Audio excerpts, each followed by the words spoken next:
ناس كتير كانت بتطلع علينا وتقول اتعلموا الإدارة الصح من الأهلي. عارفين مين اللي اتعلم من الأهلي؟ بيريز وريال مدريد، وده طبعا فخر للأهلي.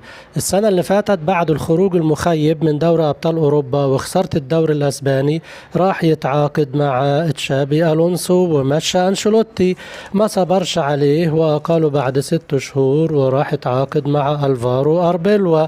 ما صبرش عليه ومشى بعد 5 شهور وراح يعمل كارثة ويتعاقد مع مورينيو ل 2029. مش عارف مين اتعلم من مين.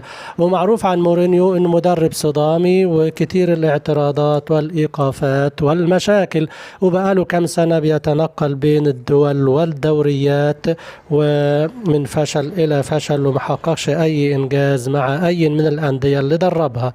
سبحان الله، السنة دي عجيبة جدا. الأرسنال بقاله كام سنة بيكافح وبيحتل قمة الدوري الإنجليزي وبيخسرها في الأمتار الأخيرة، إذا بالحظ يبتسم له ويفوز هذا العام. النصر السعودي من 2019 ما فازش بالدوري السعودي، إذا بالحظ يبتسم له ويفوز به هذا العام. والزمالك المصري رغم الأزمات والإيقافات والغرامات والإصابات والمؤامرات بيفوز بالدوري في واحدة من المعجزات.